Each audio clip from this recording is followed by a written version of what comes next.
Dios les bendiga, soy el pastor Gilberto Gutiérrez de la Iglesia Bautista Oreb de México DF. Me da mucho gusto saludarlos en este 25 de abril 2020. Apocalipsis para niños es nuestra serie y estamos en el devocional número 116. La derrota del mal, nuestra victoria. Estudiaremos el capítulo 17 en solo 2 devocionales. Es un pasaje extenso, pero me parece que en vista de todo lo que hemos estudiado ya, tenemos el contexto perfecto para ir rápido en este pasaje. Ahora Juan aborda una escena grotesca y desagradable, aunque sigue siendo un anuncio de victoria. Recuerdan que hemos dicho que Juan presenta cuadros plásticos completos, murales, con sus ideas. Hay símbolos, pero agarrar cada símbolo por separado, sin considerar el cuadro completo, no sería lo correcto, porque la literatura apocalíptica se nos presenta así, es visual. La literatura apocalíptica es visual. Se pueden hacer cuadros plásticos de ella, se pueden hacer pinturas de ella. De hecho, hay gentes que lo han intentado hacerlo así, aunque con su respectiva interpretación. Pero sí, debemos entender el cuadro completo. Les propongo entonces que hagamos un recorrido por todo el texto, reflexionando brevemente en cada una de las porciones, y mañana concluiremos en las enseñanzas más relevantes. Se trata de la derrota de la maldad, la perversión y la rebeldía contra Dios. Vamos, versículo 1, dice así. Vino entonces uno de los 7 ángeles que tenían las 7 copas y habló conmigo diciéndome, ven acá y te mostraré la sentencia contra la gran ramera, la que está sentada sobre muchas aguas. Este libro presenta una visión global de la victoria del Cordero, pero en este pasaje se especifica la victoria sobre el enemigo específico del tiempo del tiempo de ese momento que la iglesia era perseguida. Y se describe aquí como un poder, como una ciudad o como una mujer que está sobre muchas aguas. Definitivamente se trata de la caída de Roma. Muchos pasajes del Antiguo Testamento nos hablan de la imagen de la prostitución espiritual como un poder, como una ciudad o algo así. Mire, por ejemplo, les leo algunos pasajes como ejemplo de esto. En Nahum 3:4 se profetiza contra Nínive y dice así: a causa de la multitud de las fornicaciones de la ramera de hermosa gracia, maestra en hechizos, que seduce a las naciones con sus fornicaciones y los pueblos con sus hechizos. Es decir, esta metáfora de una ramera ya está en la Biblia desde hacía mucho tiempo. Un poder, un dominio, una nación que domina a otras y que les contamina no solamente de su política y de su riqueza y de su mercado, sino les contamina de la inmoralidad. También se habla en esos términos tristemente de Jerusalén. ¿Cómo te has convertido en ramera, oh ciudad fiel? Llena estuvo de justicia, en ella habitó la equidad, pero ahora los homicidas. Esto está en Isaías 1:21 y es una profecía contra la misma Jerusalén, que en algún tiempo, por supuesto, el pueblo hebreo, alejadísimo de Dios, estaba en esas circunstancias. Y luego, otro pasaje de Isaías, se habla una profecía contra Tiro y dice así: toma arpa y rodea la ciudad, oh ramera olvidada, haz buena melodía, reitera la canción para que seas recordada. Y acontecerá que al fin de los 70 años visitará Jehová a Tiro y volverá a comercial y otra vez fornicará con todos los reinos del mundo sobre la faz de la tierra. Otra vez la idea de fornicación de una ramera, refiriéndose a una ciudad, a un poder, a un dominio. Incluso en Ezequiel 16:16, también contra Jerusalén, tristemente. Y tomaste de tus vestidos y te hiciste diversos lugares altos y fornicaste sobre ellos. Cosa semejante nunca había sucedido ni sucederá más. Esto está en Ezequiel 16:16. Es decir, esta descripción que se hace definitivamente sobre una ciudad, sobre un reino, sobre un poder, y en ese momento de la historia que los cristianos reciben en Apocalipsis y que están siendo perseguidos. No hay otra idea, no hay otro personaje que pueda recibir esta profecía, que pueda identificarse con esta metáfora, con este símbolo que Roma es. Así es que es un hecho que esta descripción es una descripción de la caída de Roma como poder político que ciertamente conquistó al mundo con su idioma, con su religión, con su cultura. Ellos habían sido conquistados por Grecia, por cierto, y esa misma cultura de Grecia, ahora greco-romana, es compartida, pero junto con compartir esta política, sus leyes, sus preceptos, su economía, junto con compartir eso, compartió su perversión, su maldad, su inmoralidad. Versículo 2.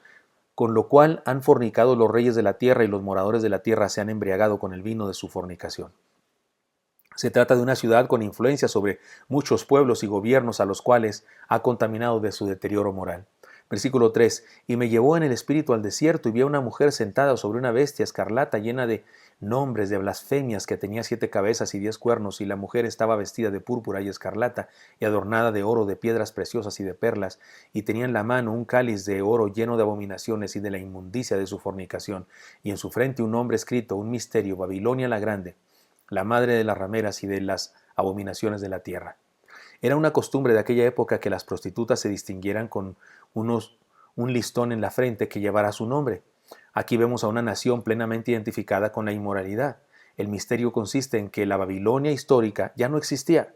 O sea, la Babilonia, porque aquí usa la palabra Babilonia, pero Babilonia ya no existe. Y se hace necesario encontrarla simbólicamente, otra vez en una nación con sus características, y otra vez no hay manera de buscarle otra cosa que Roma misma. Seguramente representa a Roma y a toda su influencia de maldad. Algunos opinan que se trata de la sede del catolicismo, y no quiero meterme mucho más en eso para no ofender a nadie, pero algunos opinan que se trata de eso. Pero en ese momento no existe tal cosa. En ese momento que fue escrito el Apocalipsis y que los cristianos están recibiendo, no existe tal poder. Ciertamente ha sido un poder que se ha ejercido especialmente en la Edad Media, y sí fue nefasto, y sí fue terrible, y sí fue lleno de inmoralidad, pero en ese momento que está escrito, se escribió el Apocalipsis y que lo reciben los cristianos perseguidos, no existe tal poder. Así es que seguramente los cristianos, cuando leían eso, lo que identificaban para sí mismos, para su momento histórico, era la Roma imperial, que conquistaba el mundo también con su inmoralidad. Versículo 6. Vi a la mujer ebria de sangre de los santos y de la sangre de los mártires de Jesús, y cuando la vi quedé asombrado con gran asombro. Una idea extraordinariamente impresionante es esta: Roma no perseguía y mataba a los cristianos por convicción política o social, no, sino por el simple placer de hacerlo. Los cristianos no significaban ningún peligro para Roma, predicaban la verdad y se portaban bien, igual que en cualquier país del mundo. El cristianismo no es peligro para ningún gobierno. El cristianismo, de hecho, puede ser un aliado de cualquier gobierno que quiera hacer las cosas bien, que quiere enseñar a su gente, que quiere que la gente prospere, que quiere que la gente sea mejor persona. El cristianismo es el mejor aliado de cualquier gobierno. Es cuando el cristianismo es perseguido, no es porque sea un peligro, es, en el caso de Roma, por el puro placer de hacerlo. En el caso de otros gobiernos, porque el cristianismo resulta un desafío a la trampa, un desafío al error, un desafío a la maldad, y entonces sí, puede ser perseguido por esa razón. Versículo 7, y el ángel me dijo: ¿por qué te asombras? Yo te diré el misterio de la mujer y de la bestia que la trae, la cual tiene las 7 cabezas y los 10 cuernos. En este pasaje queda bien clara una cosa: Juan y quienes recibieron este libro entendieron algo de acuerdo a su contexto. Y resulta muy difícil creer que la postura futurista, esa que habla de que esta gran ramera es algo de nuestro presente, tratan de interpretar este pasaje lejos de las condiciones sociales de aquella época. En los versículos posteriores se encuentra la clave para la interpretación de las imágenes según el ángel. Leamos. Versículo 8. La bestia que has visto era y no es, y está para subir del abismo e ir a la perdición, y los moradores de la tierra, aquellos cuyos nombres no están escritos desde la fundación del mundo en el libro de la vida, se asombrarán viendo la bestia que era y no es y será. Se trata otra vez de una alusión a la popular leyenda de que Nerón habría de resucitar, y que se cumple simbólicamente en la persona de Domiciano.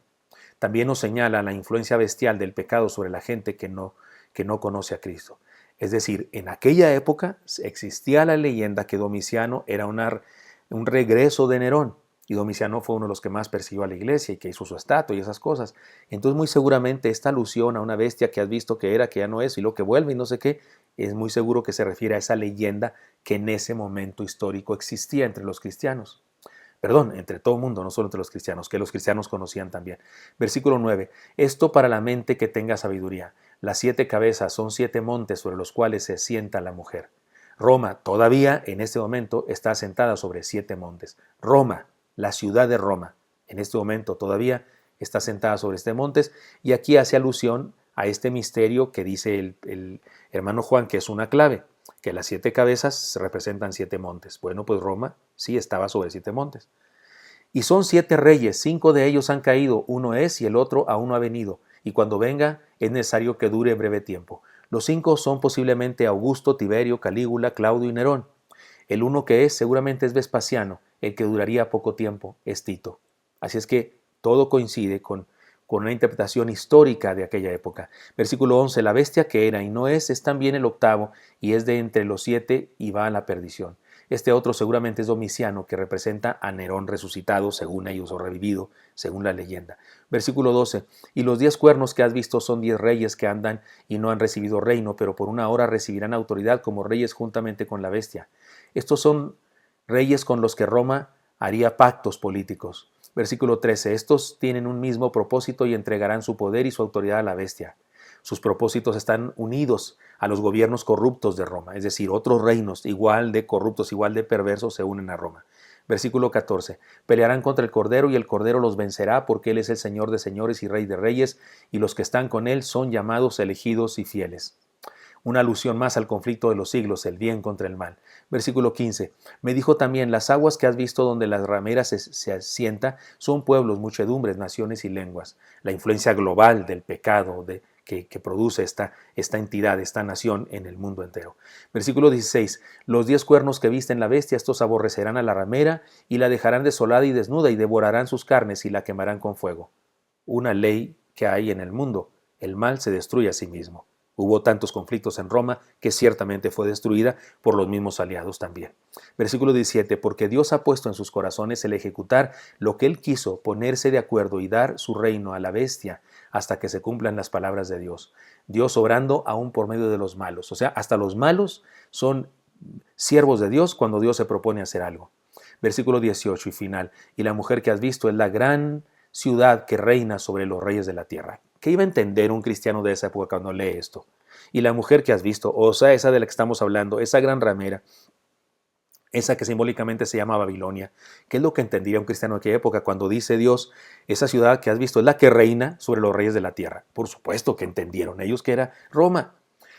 Para Juan esta ciudad no podía ser otra que Roma. Ciertamente este pasaje representa para los cristianos perseguidos de entonces la caída del imperio que los perseguía. Pero ¿qué significa para nosotros? Por ahora solo reflexionemos en lo siguiente. Por ahora les prometo solamente esta reflexión. Les propongo.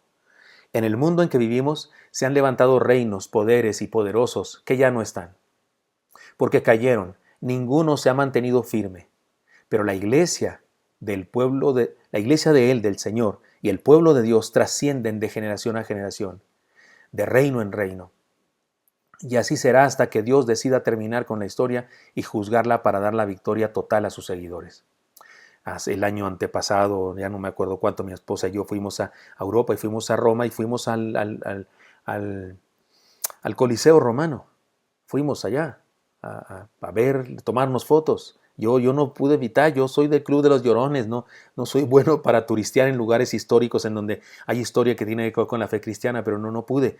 Y me tomé una foto y no aguanté publicarla y decir, aquí en este lugar murieron miles de cristianos. Padecieron por la fe en Jesús. Y escribí y dije, este lugar está hecho ruinas y la fe cristiana, la fe de Jesús, la fe por la que murieron esos, sigue vigente. Porque son ruinas, sí es una cosa impresionante, pero son ruinas, está destruido. Y los que lo hicieron no existen, y sus poderes no existen. Y el cristianismo, ese que quisieron acabar con él, sigue presente. Y prueba de ello es que ahí estaba nada más y menos que un cristiano. O sea, yo, que ni siquiera nací allá, que ni siquiera nací de aquel lado del charco, nací de este otro lado. Mira hasta dónde me alcanzó el Evangelio.